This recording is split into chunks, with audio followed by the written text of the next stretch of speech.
Assalamualaikum warahmatullahi wabarakatuh. Di sini gue mau jelasin ada 5 faktor penting yang banyak para pemancing abaikan. Gimana lu bisa meningkatkan peluang lu untuk mendapatkan ikan yang besar dari beberapa faktor. Pastiin lu jangan skip video ini, lu tonton sampai selesai. Ini penjelasannya memang agak panjang, tapi penting banget supaya lu kalau berangkat pergi mancing ini lu udah keluarkan duit, lu habis waktu, habis tenaga ninggalin anak istri di rumah. Lu bilang mancing, lu pulang gak bawa ikan lo.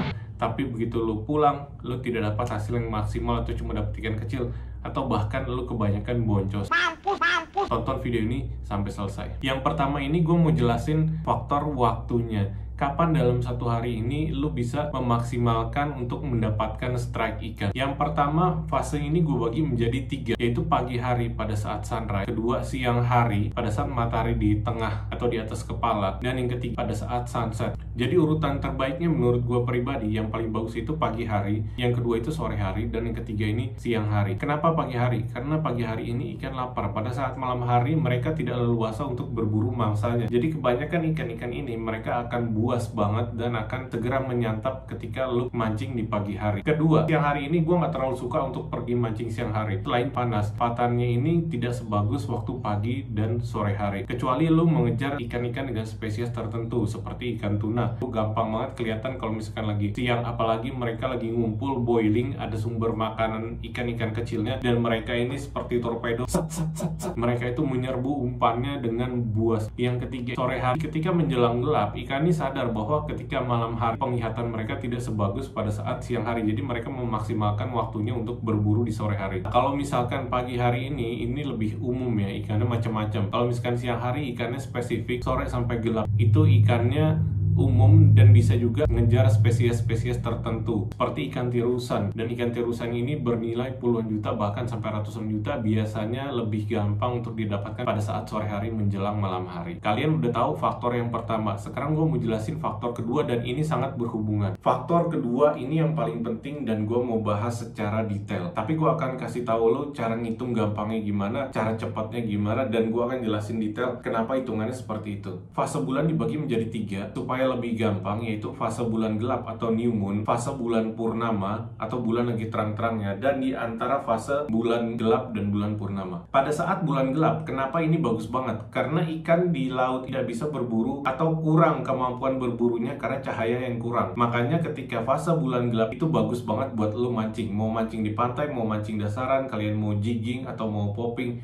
itu bagus banget karena predator kemampuan berburunya ini sangat terbatas dikarenakan cahaya yang kurang di malam hari. Jadi pada saat pagi mereka ini lagi lapar banget, dan di saat menjelang malam di sore hari ini mereka memaksimalkan banget waktu untuk berburu. Sekarang kalian udah tahu kenapa fase bulan gelap ini bagus banget. Terus kalau misalkan fasenya lagi bulan purnama gimana? Bisa nggak gue mancing dan dapat ikan? Jawabannya bisa. Kalau misalkan fase bulannya ini lagi di setengah atau di antara bulan gelap dan bulan terang, gimana? Gue bisa nggak mancing ikan?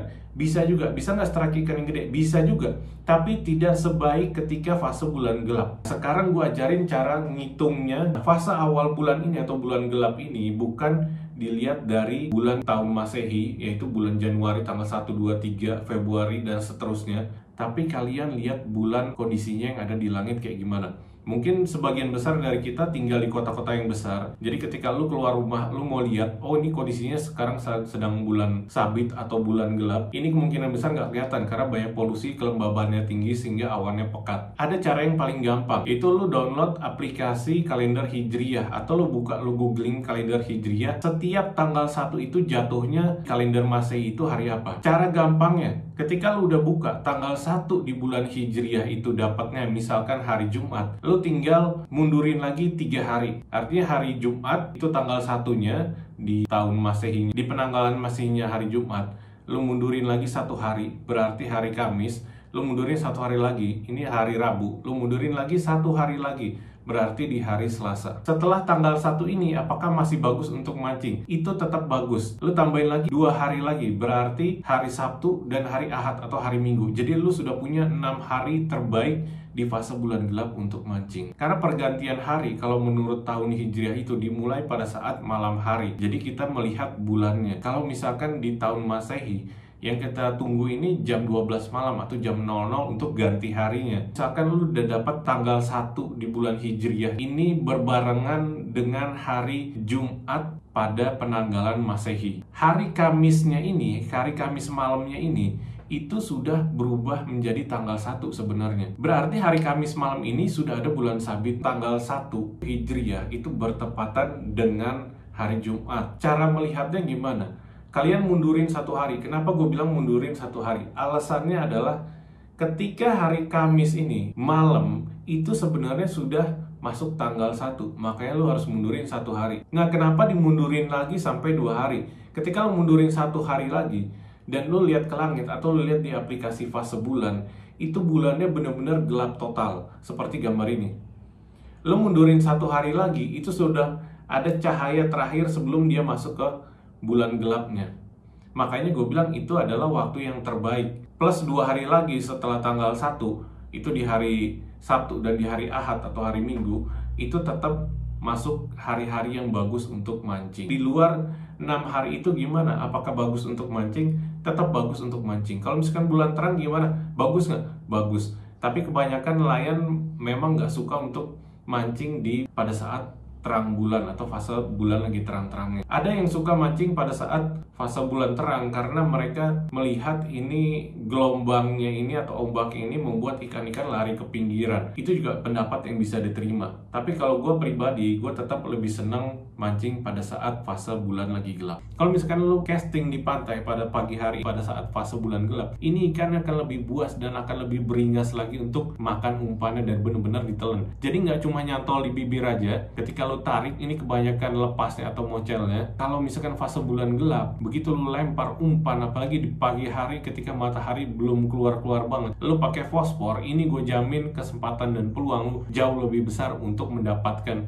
ikan. Karena ikan langsung dengan lahapnya, dengan buasnya, itu nelen umpannya. Sekarang lu udah mengerti fase bulan. Yang ketiga ini gue mau bahas adalah pasang surut air laut. Nah, fase bulan ini mempengaruhi pasang surut air laut. Jadi kalau misalkan lu mau mancing di daerah pantai, gimana cara melihat kondisi pasang surutnya? Waktu terbaik untuk mancing di pantai itu ketika dimulai dari arus surut ke arus pasang. Kita sambungin dari poin yang pertama, yaitu pagi hari atau sore hari, ketika fasenya bulan gelap. Dan yang ketiga ini ketika airnya ini dari surut menuju ke air pasang. Kenapa? Karena dari surut ke pasang ini akan terbentuk aliran air ini akan naik. Ketika aliran air ini naik, ini ikan-ikan besar ini akan ke pinggiran. Pada saat air surut, itu ikan-ikan yang besar ini lari ke daerah yang lebih dalam. Kalau misalnya lu pergi ke pulau-pulau di tengah laut atau di kepulauan-kepulauan, bukan di pulau yang besar seperti Pulau Jawa, Pulau Sulawesi, lu mau mancing, kondisi air ini gimana yang bagus? Nah, ketika air ini dari surut ke pasang, lu punya waktu sekitar 2 jam.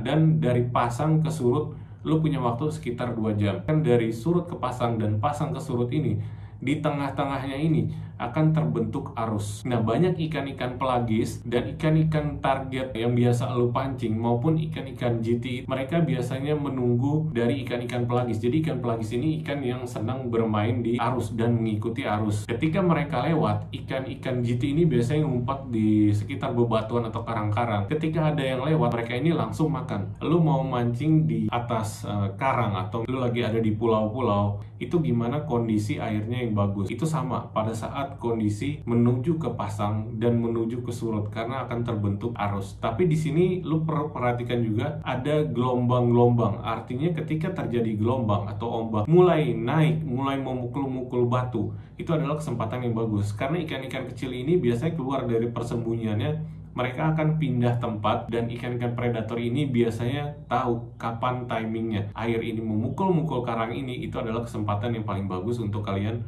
mancing atau pada saat pasang. Nah, selanjutnya ini gue mau bahas bagaimana harusnya lu mau mancing di pantai atau di pulau besar. Itu faktor yang lu lihat adalah ketika bulan gelap, ketika dari surut menuju ke pasang. Tapi lu nggak perlu lihat lagi arusnya karena lu lagi di pulau gede. Kalau misalkan lu lagi di pulau-pulau kecil atau di tengah laut, lu bisa lihat caranya itu pada saat air mulai pasang, itu di antara pasang dan surut itu akan terbentuk arus. Nah, di situ bagus banget karena lu posisinya lagi di tengah laut ya, di dekat pulau-pulau kecil. Lu mau popping di sana itu bagus banget ketika terbentuk arus. Jadi banyak ikan-ikan predator ini yang menunggu ikan-ikan pelagis ini lewat atau umpan, dan mereka akan langsung lahap banget makannya. Terus kalau misalkan lu lagi ada di tengah laut gimana? Lu lihat ini gelombangnya. Jadi gelombangnya ini dari kecil dia mulai tambah lama tambah besar. Itu sekitar 1-2 jam atau sebaliknya dengan kondisi cuaca yang normal tentunya. Kalau misalkan cuaca yang sangat berangin, pasti kondisinya beda lagi. Nah, di antara interval ini itu waktu terbaik untuk mancing karena mulai terbentuk arus. Artinya predator-predator ini menanti banget di jalur arus ini untuk dapetin mangsanya. Contoh misalkan lu ada di pulau yang bentuknya seperti ini. Arusnya itu dari atas. Dari atas ini menuju ke ujung pulau ini pasti akan kebagi dua. Nah, sedangkan ikan-ikan pelagis ini yang biasa ngikutin arus ini akan kepencar di kanan kiri pulau. Nah, kalian tinggal cari posisi terbaiknya. Kalian tinggal casting di sana atau kalian mancing di daerah-daerah pantai. Karena ikan-ikan predator ini biasanya, apalagi ikan GT, mereka itu suka nungguin di balik karang-karang atau di balik batu-batu. Jadi ketika ada arus, mereka senang main di arus, plus ada umpan yang kalian lempar, itu mereka akan langsung makan. Ketika kalian lihat juga ada arus dari kiri dan arus dari kanan, ini bertemu di tengah dan mengarah ke satu arah, misalkan ke atas. Ini terjadi seperti pusaran arus. Nah, di situ biasanya terjadi konsentrasi ikan-ikan berkumpul. Dari ikan-ikan kecil ini yang mengikuti arus, mereka biasanya ngumpul di sana dan ikan-ikan predator ini mencari kesempatan untuk berburu. Jadi sekarang gue udah kasih tahu semua faktornya, itu dari faktor jamnya, bagusnya pagi, siang, atau sore, fase bulannya bagaimana, terus dari pasang surutnya bagaimana. Semaksimal mungkin lo kumpulin faktor ini di saat waktu yang bersamaan. Nah, di atas 4 faktor ini akan ada faktor penentu kelima, yaitu cuaca. Lagi cerah atau lagi berawan, tergantung. Kalau misalkan lo mau berburu ikan tuna atau target lo ikan tuna, lo bisa pada saat terang. Tapi begitu saat berawan, itu lo bisa targetin ikan-ikan tenggiri. Kalau lagi hujan ataupun lagi badai, mendingan lo menghindar. Biasanya gue juga sering ngeliat dari perakiran cuaca BMKG, gue nggak tahu kenapa mereka selalu salah atau kebanyakan mereka salah. Dan yang pasti ini namanya juga perakiraan, bisa salah bisa benar. Kalau misalkan mereka sudah memperkirakan bahwa akan ada badai, hujan, atau akan ada gelombang yang besar, itu udah pasti gue lebih baik memilih tidak berangkat ke laut. Tapi kalau misalkan lo lagi ada di tengah laut, terus cuaca tiba-tiba berubah, lebih baik lo balik aja. Atau lo menghindar jauh-jauh dari awan tersebut. Nah, sekarang lo udah tahu semuanya, lo bisa ambil kesimpulan sendiri mana waktu yang terbaik. Contoh misalkan lo mau mancing di pantai. Mancing di pantai ini lo nggak dapat pagi banget tapi udah siang. Terus fase bulannya ini fase bulan terang. Terus dari pasang surutnya ini pada saat pasang lu baru nyampe ke sana dan lu mulai casting di pantai itu. Arusnya nggak usah lu perhatiin lagi. Cuacanya, katakanlah cuacanya lagi terang. Berarti dari 3 faktor yang udah gue jelasin tadi, itu bukan waktu yang terbaik. Bisa nggak dapat ikan? Jelas lu bisa dapat ikan, tapi kemungkinannya tidak sebaik di pagi hari ketika fase bulannya fase bulan gelap, dan ketika dari surut menuju ke pasang itu lu sudah mulai mancing. Kalau misalkan lu mau mancing di pulau-pulau kecil, lu datang ke sana pada saat posisinya lagi pasang banget, ini tentunya akan susah juga. Ketika lu lepas metal jig ke bawah, ini metal jig ini akan terbawa arus. Tapi kalau misalkan lu menunggu 1 atau 2 jam berikutnya arus ini sudah mulai turun, ini kesempatan yang bagus. Tapi lu harus perhatiin juga faktor fase bulannya dan fase-fase yang lainnya. Gua hanya memberi informasi di sini supaya lu bisa memaksimalkan. Kalau lu bisa memaksimalkan, lu dapetin 3 aja atau bahkan lu bisa dapetin 4 dari faktor yang gue udah ceritain tadi, gue yakin peluang lu itu akan jauh lebih besar untuk mendapatkan ikan yang besar-besar. Bukan hanya sekedar ikan-ikan yang kecil, karena gue percaya lu semua nggak mau yang kecil-kecil, apalagi untuk diupload di Instagram, di Facebook, bahkan dibikin video untuk YouTube. Pasti lu pengennya dapet ikan yang gede. Itu aja yang bisa gue sampaikan pada video kali ini. Jangan lupa kalian subscribe. Kalau ada pertanyaan silahkan kalian tulis di kolom komentar, gue akan jawab semaksimal mungkin. Kalau mau mancing bareng di Manado, insya Allah bulan depan gue ada di Manado dan gue berangkat ke pulau-pulau kecil, dan waktunya itu gue perkirakan pada saat fase bulan gelap. Jadi waktu gue memang bener-bener waktu yang peluangnya ini besar untuk mendapatkan ikan-ikan yang besar juga. Sebelum gue akhiri video ini, gue mau kasih tahu bahwa waktu mancing yang terbaik itu sebenarnya pada saat kalian sudah menyelesaikan tanggung jawab kalian di rumah, baru kalian pergi mancing. Itu adalah waktu yang terbaik. Salam strike dari gue, never stop fishing.